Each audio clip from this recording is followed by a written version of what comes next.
봄봄봄봄 봄이 왔어요. 야, 어느새 거리에는 진달래꽃과 개나리꽃이 만발을 했네요.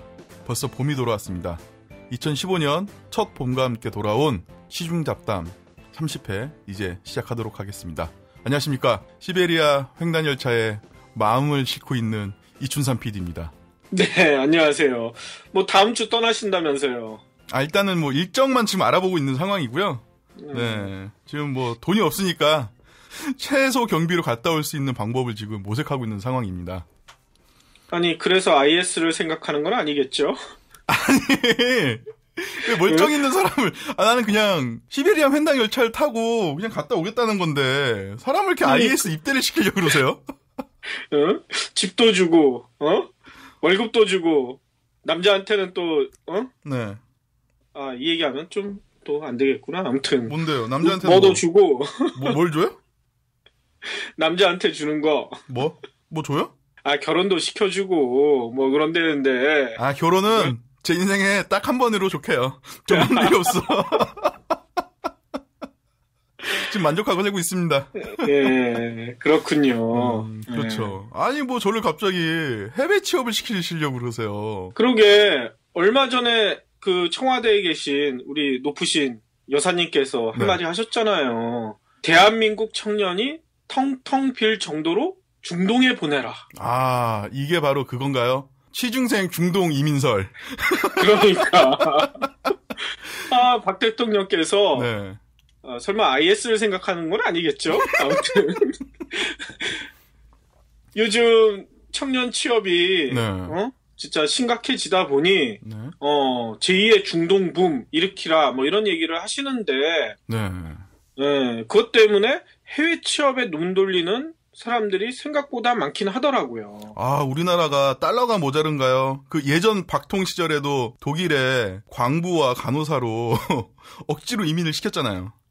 그러니까 지금 뭐 또 그런가 봐요. 뭐 이제 중동에 가서 또 땅 팔라는 얘기인 건지 뭔지 모르겠는데 아무튼 그 박 대통령이 얘기하신 거를 좀 세세히 살펴보다 보면 좀 문제가 있죠. 네, 문제를 지적 안 하고 넘어갈 수가 없겠네요.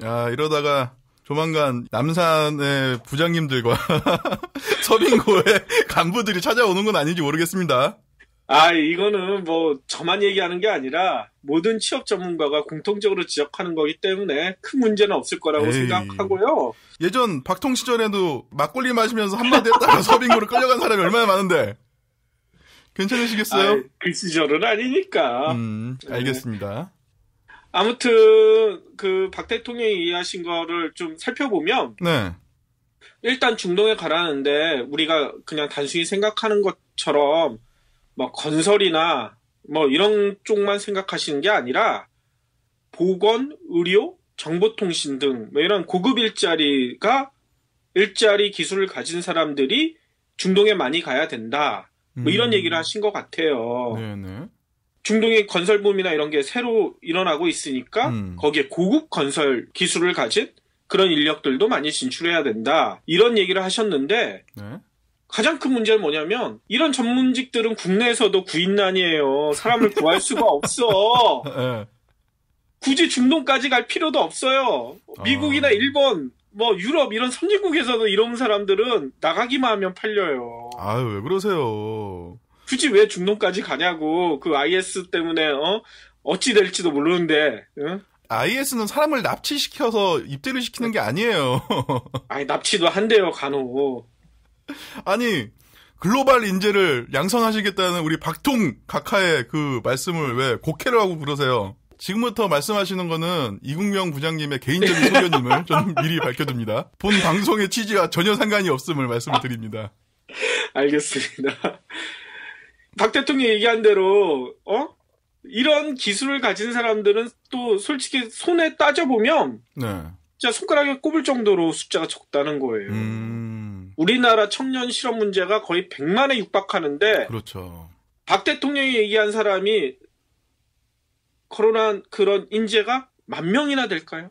10,000명도 안 될 것 같아, 내 생각에는. 이런 사람들이 나간다고 어떻게 우리나라가 텅텅 비어. 이건 말이 안 되는 얘기죠. 네네. 실질적으로 작년에 해외 취업에 대해서 조사한 그 자료가 있더라고요. 산업인력공단에서 자료를 조사한 게 있는데 2009년에 해외 취업자가 1,571명. 네. 근데 155%나 증가한 2012년에는 4,700명. 4,007명. 네네.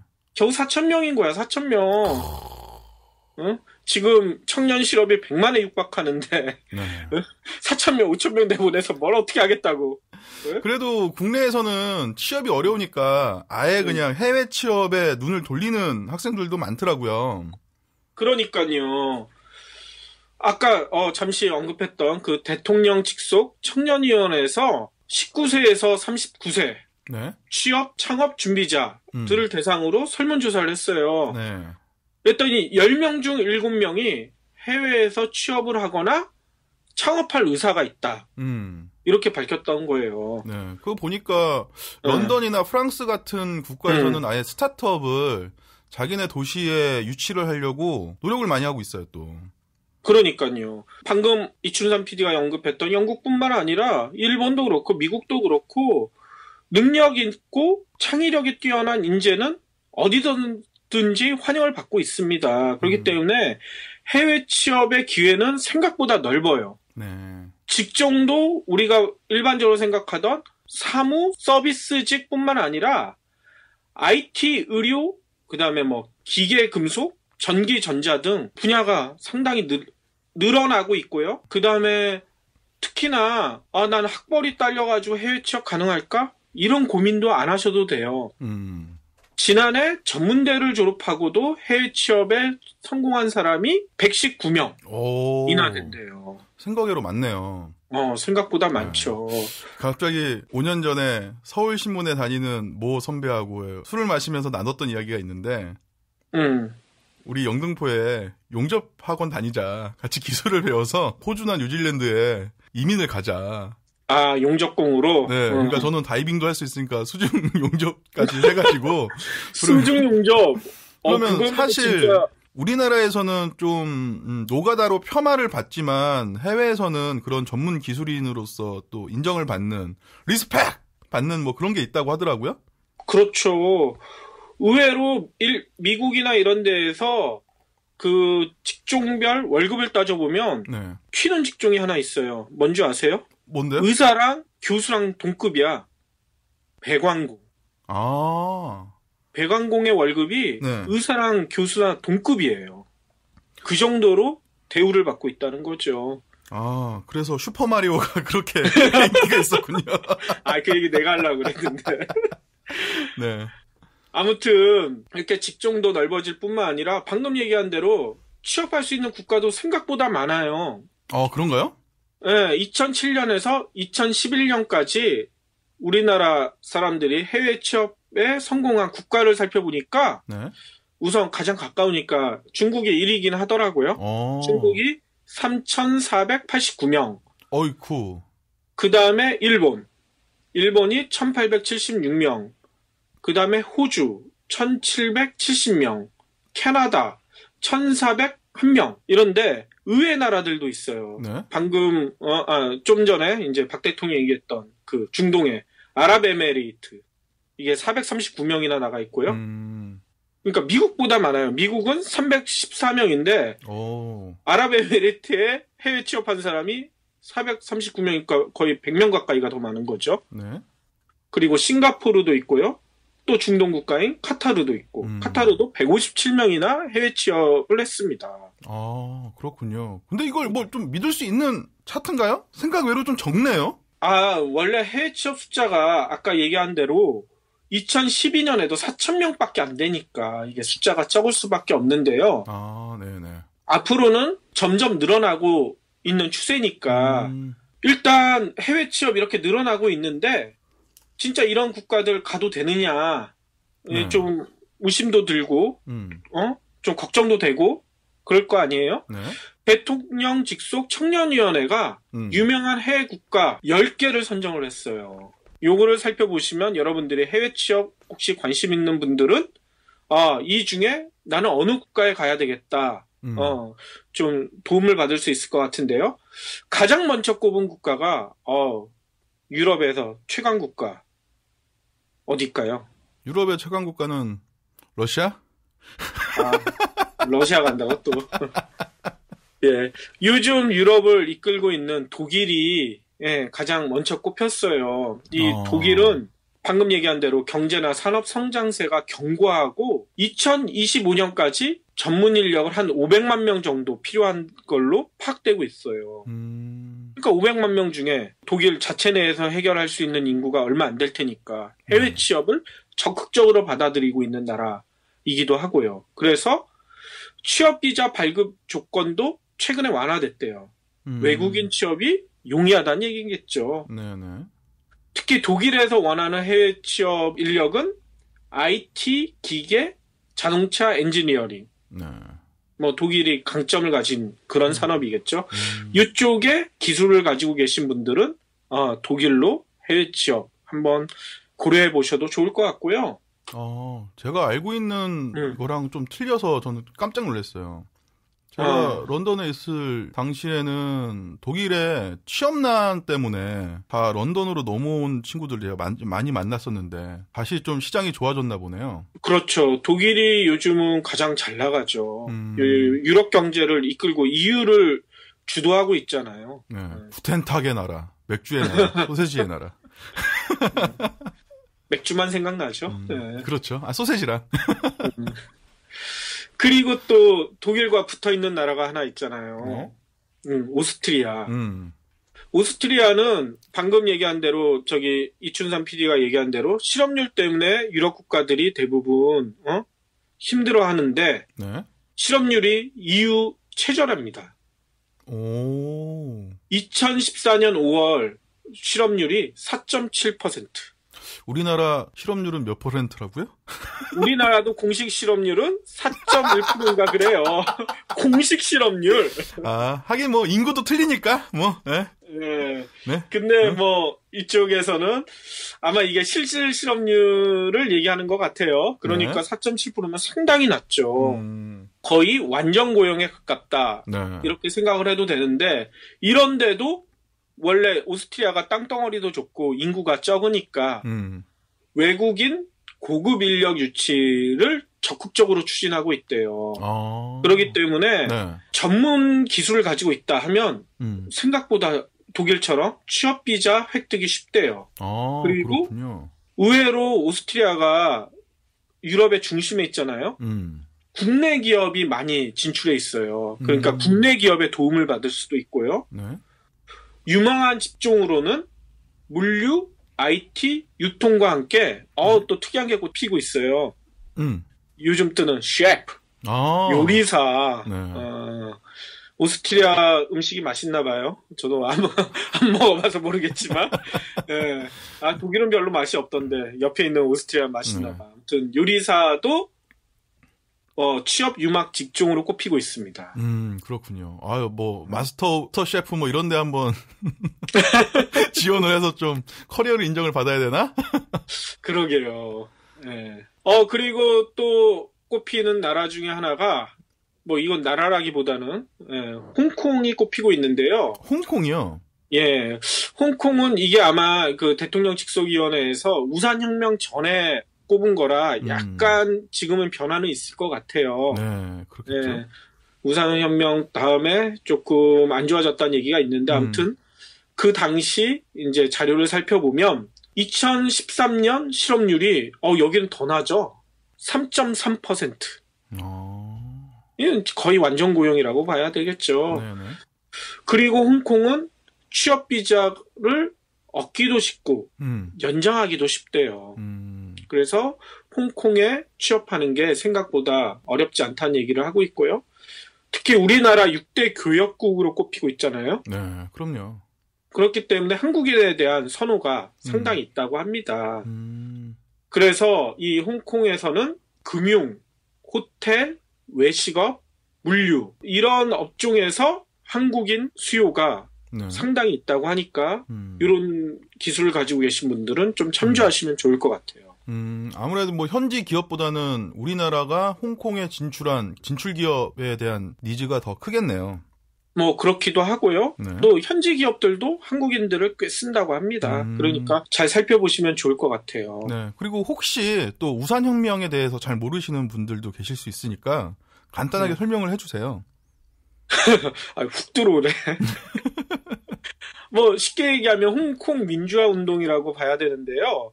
그 홍콩의 관리를 뽑는데 중국의 입김을 배제하겠다. 자기들이 민주적으로 뽑겠다. 홍콩 시민들이 이제 시위를 했는데, 이제 홍콩이 중국으로 반환된 건 알고 계시죠? 보통 분들이. 네. 중국의 입김이 상당히 큽니다. 그래서 중국 관리가 와가지고, 홍콩의 그 최고가 뭐라고 하더라. 아무튼 관리를 이제 임명하는 형식으로 하려고 하는데, 이제 민주적으로 뽑겠다. 홍콩 시민들은 들고 일어났고, 그래서 중국에서는 약간의 이제 시위 진압을 했죠. 물대포도 쏘고, 취류탄도 쏘고. 그거를 홍콩 시민들은 돌을 집어 던진다거나 이렇게 물리적으로 저항을 한 게 아니라 우산을 펴서 물대포도 우산으로 맞고 취류탄도 우산으로 맞고 그래서 우산혁명이라는 얘기가 나왔습니다. 아무래도 우리나라 그 경찰청 고위 간부를 파견을 보내면은 더 효과적으로 데모를 진압할 수 있었을 텐데 참 아쉽네요. 저보다 이춘선 PD가 먼저 남산 갔다 올 것 같아요. 네, 다음 국가는 또 뭐가 있죠? 네, 의외로 요즘 뜨는 경제 대국이 있습니다. 네. 벌써 이제 대국이라고 표현을 해야 될 것 같아요. 우리가 또 우습게 보는 나라 중에 중국 말고 하나가 더 있잖아요. 베트남. 네, 근데 베트남의 경제 발전 속도가 우리의 상상을 초월해요. 아, 그런가요? 네, 그래서 청년위원회에서도 베트남을 취업 유망 국가, 해외 취업 유망 국가로 꼽고 있는데요. 네네. 이 베트남에서는 대졸 이상의 고급 인력, 관리 인력에 대한 수요가 크게 늘어나고 있대요. 네. 특히 뭐 베트남어 또는 베트남어를 못해도 영어 구사가 가능하면 외국인 투자 기업, 현지 진출 기업에 대한 취업 기회가 생각보다 크다고 합니다. 네네. 여기에 취업 유망 직종은 베트남이 거기 이제 동남아 항공 허브 형식으로 커나가고 있잖아요. 그렇기 때문에 항공사에 대한 선호도 크고요. 그 다음에 제조업 같은데, 이제 공장 같은데 중간 관리직 이런 데의 수요도 상당히 많다고 하니까요. 이쪽도 관심 있게 봐주시면 좋을 것 같아요. 그렇군요. 그리고 우리 이 PD가 가장 좋아하는 미쿡. 저 미국 별로 안 좋아해요. 미국 가고 싶어 하시잖아요. 네. 저는 미국을 한 번도 가본 적이 없어서 궁금하다. 뭐 이런 거지. 미국 안 가보셨나요? 네. 그러셨구나. 영국만 가보셨구나. 저는 유럽만 갔다 왔지. 아무튼 미국도 요즘 전 세계 경제 혼자 나홀로 성장이라는 얘기가 많이 나오잖아요. 네.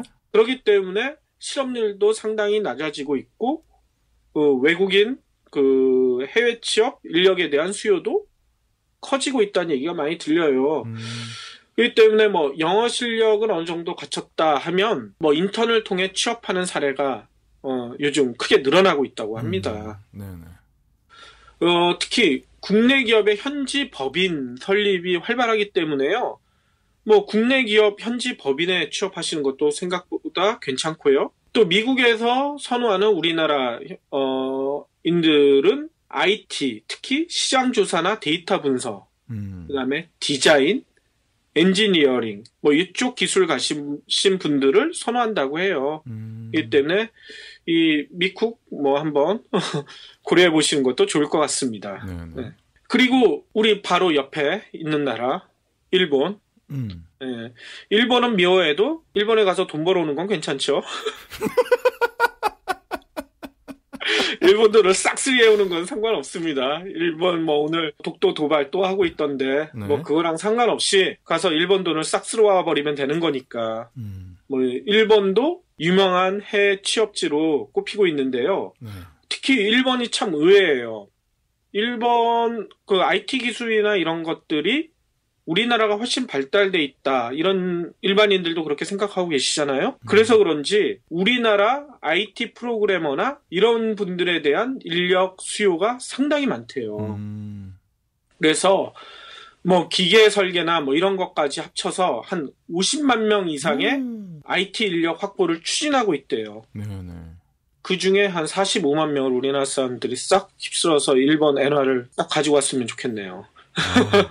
이것은 마치 담배와 술이 몸에 해로운 거기 때문에 내가 다 마시고 펴서 없애버리겠다. 뭐 이런 거랑 비슷한 거네요. 뭐 비슷하다고 볼 수도 있고요. 네. 방금 설명한 대로 이제 소프트웨어 개발 인력, IT 프로그래머에 대한 인력 수요가 많기 때문에요. 이런 직종에 대해서는 취업 비자를 받기가 생각보다 쉽대요. 일본이 의외로 취업 비자가 좀 힘들잖아요. 네. 우리나라 사람들이 많이 가서. 근데 이런 방금 설명드렸던 IT 관련된 직종은 취업 비자가 생각보다 잘 나온다고 하니까 참조해 보시면 좋을 것 같습니다. 네. 그리고 또 의외의 나라가 하나 있습니다. 네. 이 조그맣지만 큰 나라. 얼마 전에 이제 전 총통이 돌아가셔서 이제 세계적인 화제가 됐던 싱가포르. 이 나라도 세계 IT 허브라고 불리고 있죠. 전 세계 유명한 IT의 뭐 본사도 있고 지사도 동남아 지사나 뭐 아시아 태평양 지사들이 몰려 있는 이런 국가인데요. 올해까지 IT 분야에서 8만 개 일자리 창출을 추진하고 있대요.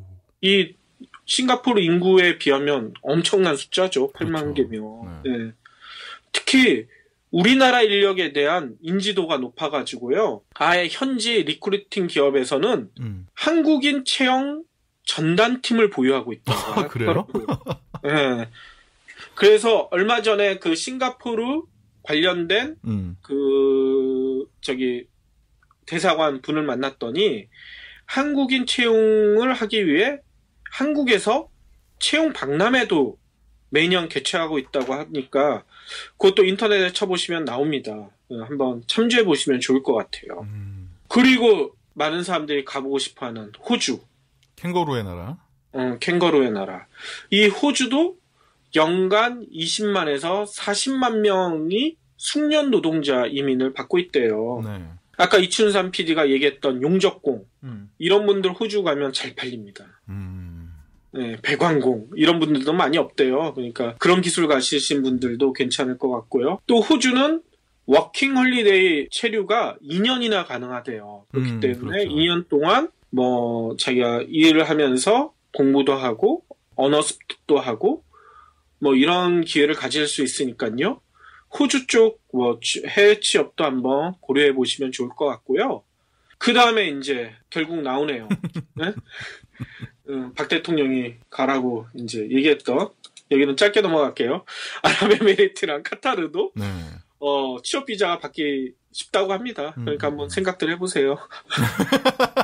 정말 간단하게 짚고 넘어가네요. 예. 네. 뭐 홍콩과 베트남을 제외한 나머지 대부분의 국가들은 전부 IT 전문직으로 사람들을 많이 모집을 하고 있군요. 그렇죠. 아무래도 전 세계 산업 자체가 IT로 빠르게 변하고 있기 때문에요. 아무리 여러분들이 뭐 인문계 나왔다 뭐 나왔다 하더라도 IT 기술 하나 정도는 뭐 학원 가서 배울 수도 있잖아요. 익혀놓으시는 게 취업할 때도 상당히 유리할 겁니다. 아, 그러면은 뭐 이런 거겠네요. 예전에는 이 용접공이나 이런 기술들을 이제 배웠다고 하면 지금은 앱 프로그래밍이나 이런 것들을 좀 배워놔서 해외 진출을 하면 성공률이 높겠네요. 그렇죠. 그런 것까지 배우면 금상첨화고요. 네. 굳이 그런 게 아니더라도 하다못해 OA 자격증 정도는 갖추고 계셔야 해외 취업할 때 OA 자격증. 그게 뭐예요? 오피스. 아, 네. 제일 쓸데없는 프로그램. 아니 근데 자격증. 그거조차도 제대로 다룰 줄 모르는 사람들이 네. 의외로 많아요. 아, 그런가요? 그렇죠. 그때 우리 그 취업 포탈 제대로 활용하기에 글자 수세기가 왜 있겠습니까?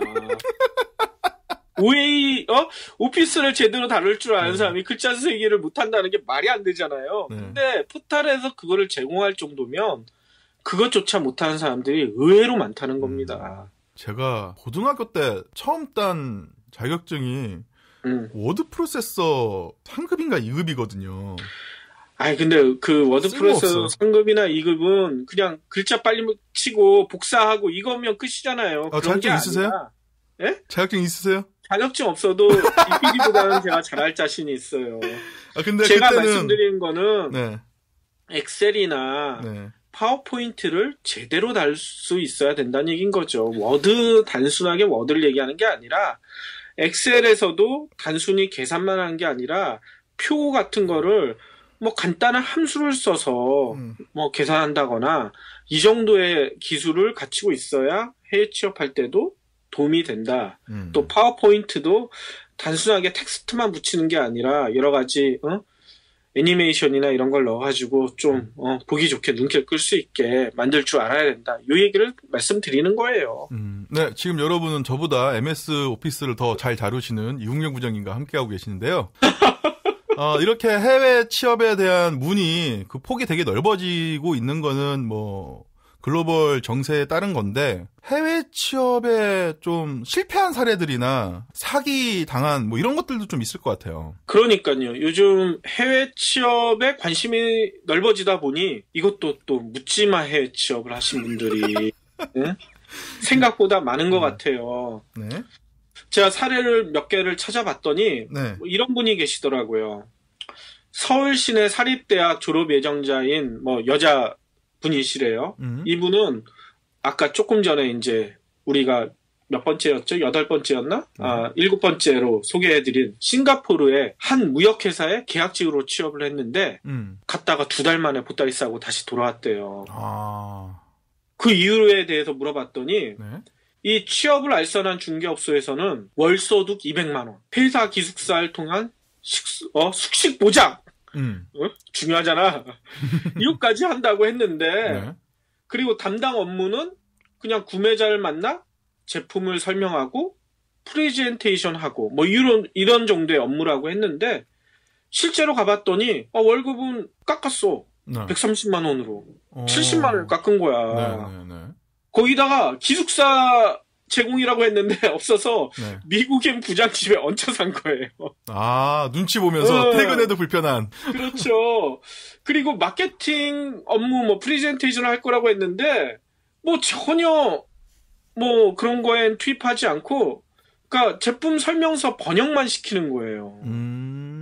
하루 종일 이제 제품 설명서 갖다가 이제 각 나라 언어로 이렇게 번역을 하는 거죠. 이것만 하루 꼬박 10시간씩. 그러니까 2달 동안 그냥 아르바이트 하고 왔다. 번역 아르바이트 하고 왔다. 이런 느낌이 들어서 그냥 돌아와 버렸는데 이분은 이렇게 한탄해요. 해외 취업 준비 비용과 비행기 요금이 월급보다 더 많았다. 오히려 돈을 쓰고 온 거야. 2달 동안. 시간만 낭비하고. 네네. 이게 지난주에 소개해드린 취업 사기를 당하셨네. 그렇죠. 참. 또 이런 안타까운 사례도 있어요. 이분은 이제 전문대학교 외식학과. 아까 유리사도 해외 취업에 상당히 유리하다는 얘기를 드렸잖아요. 네. 이분도 이제 자기가 모셨던 교수 추천으로 호주에 있는 유명한 호텔에 취업을 했는데 네. 이분도 6개월을 못 버텼어요. 그 이유가 뭔가 봤더니 원래 요리사들은 이런 거 시키긴 한다고 하는데 좀 심했나 봐요. 아침에 일어나서 아침에 이제 출근해서 퇴근할 때까지 한 일이 접시 닦기와 감자 깎기 말고는 없었대요. 6개월 동안. 네네네. 응? 그리고 월급도 한 달에 100만 원. 너무 적은 거지. 이런 단순 노동을 6개월 시키니까 그 위에 주방장한테, 셰프한테 가서 물어봤겠죠. 저는 언제쯤 이제 감자 깎기 끝나면 그 고기 썰기를 하게 되나요? 언제쯤 고기를 썰게 되나요? 그럼요. 그랬더니 아직 가살할 때가 아니다. 뭐 이런 말도 안 되는 얘기만 하고. 그래서 결국은 이제 자기 신세가 너무 한심스러워 돌아와서 가서 교수한테 따졌대요. 네. 갔더니만 이런 일만 시켰습니다. 했더니 이 교수는 원래 외식업이란 게 그렇다. 나도 그렇게 배웠어, 임마. 네. 이런 거지. 그래서 믿었던 교수한테도 배신당했다는 이런 얘기도 있고요. 네네. 실제로 방금 전에 얘기했던 사례처럼 한국산업인력공단에서 해외 취업 통계를 내봤더니요. 지난해 해외 취업에 성공한 인원들 중에 이런 단순 업무에 투입된 인원이 무려 72%나 된대요. 가가지고는 진짜 단순 번역하거나 접시 닦기나 하거나 네. 더 심한 경우에는 청소만 하다가 온 거예요. 해외 취업이라고 기대를 가지고 갔는데. 그러니까 이 해외 취업을 생각하는 사람들의 희망 연봉과 실제 연봉도 이제 차이가 커버리는 거죠. 이 단수 업무니까 월급 많이 주지 않을 거 아니에요. 커리어에서 구직자 대상으로 해외 취업할 때 받고 싶은 연봉을 물어봤더니 어우 높아. 5천에서 6천만 원 생각해. 응? 네. 근데 실제로 해외 취업한 사람들이 평균적으로 받은 연봉은 이게 반도 아니고 3분의 1 토막 1988만 원에 불과한 거예요. 한 달에 200만 원도 못 받아. 응? 근데 5천에서 6천 사이면은 웬만한 대기업 초봉 수준 아닌가요? 그러니까 이 해외 취업을 생각하시는 분들이 너무 이제 눈높이가 높은 거죠. 이해는 되는 게 해외에 가면 또 체류비가 또 있어야 되니까 뭐 그러니까 뭐 하우스 렌탈 피를 또 내야 되고 뭐 현지에서 이제 먹고 자고 이런 것들에 이제 초기 정착 비용이 많이 들다 보니 뭐 그거는 생각할 수 있지만 아무래도 이 해외 취업을 원하는 취중생 분들과 그리고 해외에서 인력을 뽑으려는 그 회사의 갭이 너무 많이 크네요. 그러니까요. 그렇기 때문에 여러분들 해외 취업을 도전하시기 전에 여러 가지 검토를 하셔야 돼요. 잘못 까딱하면 아까 말씀드린 대로 해외 취업 사기를 당해서 가서 단순 업무 진짜 접시 닦기만 하다가 올 수가 있으니까요. 네. 지금부터는 해외 취업할 때 주의해야 될 사항들을 좀 알려드리겠습니다. 네. 일단 자신에게 유리한 직종이나 국가를 먼저 찾으셔야 돼요. 아까 10개 국가 설명을 드렸잖아요. 네. 10개 국가가 보통 보면 가장 뭐 공통적으로 원하는 건 IT 기술을 가진 분들을 원하긴 하는데 또 각 나라별로 또 특이하게 원하는 직종들이 있어요. 그렇기 때문에 자기한테 어울리는, 자기가 가지고 있는 기술을 바탕으로, 경험을 바탕으로 자기한테 어울리는 국가를 먼저 찾으시는 게 가장 중요하고요. 네. 이때는 이제 또 자기가 할 수 있는 언어랑도 연관을 시켜야겠죠. 그리고 두 번째 주의해야 될 점은 관광비자로 가시면 안 됩니다. 일부 해외 취업 알선 업체에는 관광비자로 가서 일단 취업을 하면 현지에서 취업비자로 바꿀 수 있다. 이렇게 유혹하시는 데들도 있는데요. 네네. 절대 그렇게 되지 않을 가능성이 높아요. 그렇기 때문에 반드시 취업비자를 통해 취업하셔야 됩니다. 관광비자로 가서 혹시 거기서 취업을 한 상태에서 걸린다. 바로 쫓겨납니다. 그렇죠. 옷 챙길 새도 안 줘요. 그냥 나가라고 그래요. 니네 나라 돌아가. 고홈 그런다고요. 그렇기 때문에 반드시 취업비자를 받고 취업해야 된다는 거 명심하셔야 되고요. 또 세 번째 주의할 점은 요즘 이제 해외 취업 늘어나다 보니 이제 사기하는 업체들이 많으니까 취업 알선 명목으로 성금을 요구하는 업체나 또 터무니없이 높은 임금을 제시하는 회사 이런 데는 의심을 해야 돼요. 왜냐하면 아까도 얘기했잖아요. 연봉 5, 6천만 원 받고 싶어 하는데 현실은 2천만 원도 안 되고 근데 이 업체들은 우리 업체를 통해서 해외 취업하면 5, 6천만 원 받을 수 있어. 이렇게 속이는 경우들이 많다고요. 그렇기 때문에 조심하셔야 되는데 해외 취업 업체, 이 알선 업체 예전에 어떤 사람들을 취업시켜 줬는가, 네. 어떤 데에 취업이 됐는가 이런 실적을 반드시 확인하셔야 됩니다. 그래야 이런 해외 취업 사기에 걸리지 않을 수 있으니까요. 항상 명심하셔야 되고요. 또 네 번째 주의할 점은 해외 취업은 장기전이란 거를 항상 명심하셔야 돼요. 뭐 국내 취업처럼 단순하게 며칠 만에 이렇게 면접 보고 바로 취업되는 게 아니라 해외 취업 뭐 어떤 업체들은 보통 3개월 이상 면접을 보는 경우들도 있어요. 면접 전형을 3개월 이상 보는 경우들도 있어요. 그렇기 때문에 장기전으로 준비를 하셔야 되고요. 또 이때 주의할 점은 국내와 달리 해외에서는 업무 전환이나 이런 게 자유롭지가 않습니다. 우리나라는 뭐 마케팅 업무로 들어갔다가 뭐 홍보도 시켰다가 기획도 시켰다가 이렇게 막 업무 전환하는 거를 일반적인 필수 코스로 생각하잖아요. 또 어떤 회사 같은 경우에는 직무순환제 해가지고 계속 직무를 돌리잖아요. 그렇죠.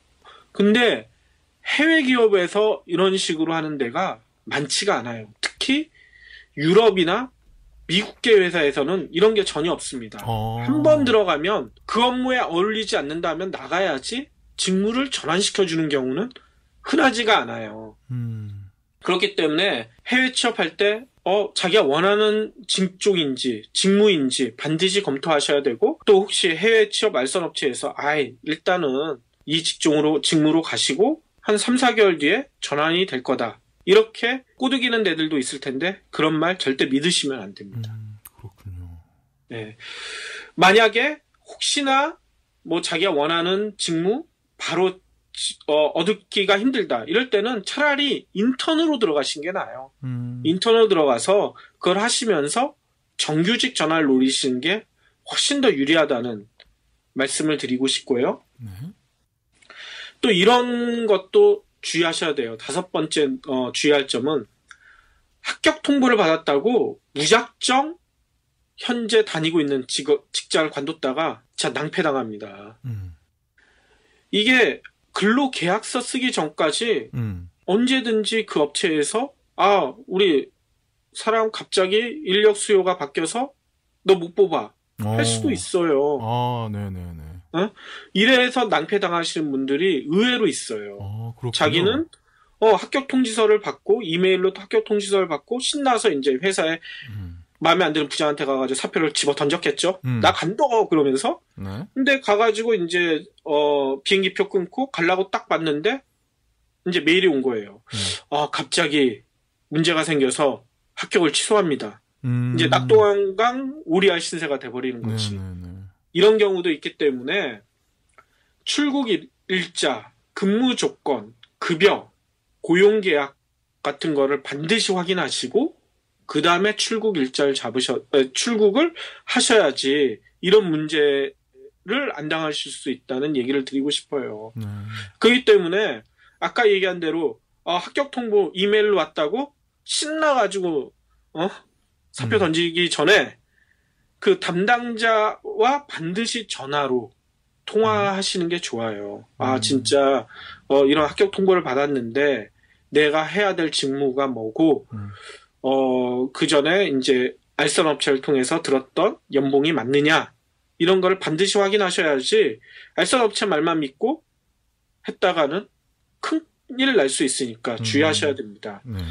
특히 모든 계약 사항은 말로만 하셔선 안 돼요. 문서화. 그 인사 담당자한테 이런 내용을 문서로 보내주십시오. 솔직히 국내 기업한테는 그런 거 요구하는 게 나 합격했다고 근로계약서 문서 보내주십시오 하면 우리나라 인사 담당자들은 얘 뭐야 이러잖아요. 근데 외국계 기업은 그런 거 안 합니다. 그런 우려 안 하셔도 돼요. 당당히 요구하셔도 거기는 당연히 그렇게 해왔으니까 문서로 요구하신다고 얘 버릇 없어 이런 생각 안 하니까요. 반드시 요구하시기를 바랍니다. 그리고 가장 중요한 이제 해외 취업 주의점, 현지에 가서 그래 IS 실수 카타르 가가지고 알아보고 배우면 되겠지. 현지에 가서 그래 거기 가서 기술사 하면 되겠지 이렇게 생각하고 가시는 분들이 많은데 절대 그렇게 안 됩니다. 현지에 가서 거기 적응하기도 바쁜데 언제 언어 배우고 언제 기술사 하겠어요. 국내에서 기초 지식, 기초 기술은 반드시 쌓고 가셔야 된다는 거 강조드리니까요. 항상 명심하시길 바라겠습니다. 네, 알겠습니다. 그러면은 그 해외 취업 정보를 공신력 있는 기관에서 확인할 수 있는 방법들이 좀 있을까요? 그렇죠. 아까 얘기했던 대로 청년위원회뿐만 아니라 요즘 해외 취업에 관심 있는 사람들이 늘어나다 보니 우리나라 관련된 정부기관, 기업들에서도 이런 해외 취업 관련된 정보들을 제공하고 있는데요. 가장 유명한 곳이 산업인력공단에서 제공하는 해외 취업 사이트인 월드잡, 이런 사이트가 있어요. 검색어에 월드잡 쳐보시면 각 나라별로 어디서 구인하고 있고 어떤 직종이 유리하고 이런 정보들을 한눈에 볼 수 있으니까요. 월드잡 사이트 꼭 관심 있게 보시면 좋을 것 같고요. 네. 또 여기에서는 박근혜 대통령이 이제 해외 취업 열심히 하라고 하기 전부터 해외 취업 관련돼 가지고 다양한 국비 지원 프로그램도 운영하고 있습니다. 그렇군요. 그렇기 때문에 해외 취업 준비 같은 경우뿐만 아니라 해외 취업을 미리 경험해 볼 수 있는 이런 프로그램들도 월드잡을 통해서 많이 제공되고 있으니까요. 그런 데도 한 번씩들 지원해 보시면 좋을 것 같고요. 또 정부가 추진 중인 해외 진출 지원 사업 통합 브랜드가 있다고 그러더라고요. 네네. K-Move라고 있습니다. K-Move요? 인터넷 검색어를 쳐보시면 나오는데요. 여기에서는 취업뿐만 아니라 또 해외에서 창업해 보고 싶으신 분들도 많잖아요. 네. 그러니까 창업 정보, 또 인턴을 경험해 보고 싶은 분들은 인턴 정보, 또 해외 취업보다 나는 봉사를 하고 싶어. 이런 분들을 위한 봉사 정보 같은 것들도 한 번에 볼 수 있으니까요. 이 K-Move 사이트도 한번 검토해 보시면 좋을 것 같고요. 네. 또 우리나라 한국인들이 나가서 해외에서 성공하신 분들이 많잖아요. 이런 분들을 한상이라고 그러더라고요. 그렇죠. 이 한상이나 또 한인회, 동포단체 이런 데들이 이제 만든 한민족 네트워크라는 것도 있어요. 이런 데에서도 해외 취업 관련된 정보들이 상당히 많고요. 또 코트라라고 그러죠. 대한무역투자진흥공사에서도 해외 취업 관련된 정보를 제공하고 있으니까요. 이런 데도 참조해 보시면 좋을 것 같습니다. 네. 지금까지 저희가 이제 해외 취업에 대해서 알아봤는데요. 마지막으로 해외 취업을 지금 생각하고 있는 취중생들한테 한마디로 좀 정리를 할 수 있을까요? 예, 일단 한마디로 정리하자면 국내 취업도 마찬가지지만 해외 취업도 환상을 버려라라는 얘기를 드리고 싶어요. 나도 외국만 나가면 영화에서 봤던 그런 멋진 사람들과 환상적인 일을 할 거다. 네. 이렇게 생각하시는 분들이 많은데요. 해외 취업도 현실입니다. 우리가 생각하는 것과 현지의 취업 환경 차이가 큰 경우들이 너무나 많아요. 그렇기 때문에 정보를 최대한 많이 습득하시는 게 좋고요. 또 현지에 미리 취업하셨던 선배들한테 미리 경험담 이런 것도 들어두시는 게 좋고요. 특히나 가장 중요한 거는 국내랑 다르잖아요. 그렇죠. 환경이 달라지거든요. 낯선 환경에 적응할 끈기와 인내력을 내가 갖고 있느냐 스스로 먼저 파악해 보시는 게 좋을 것 같아요. 환상만 가지고 나갔다가 며칠 만에, 몇 달 만에 관두고 돌아오시는 분들이 너무나 많습니다. 그렇기 때문에 스스로 이제 그런 해외 취업의 어려움을 견뎌낼 수 있는 끈기, 인내력부터 검토해 보시길 바라겠습니다. 알겠습니다. 저희는 지금까지 해외 취업에 대해서 모든 것을 해봤어의 저자 이국명 부장님과 함께 나눠봤고요. 저희는 2부로 다시 돌아오겠습니다. 뿅!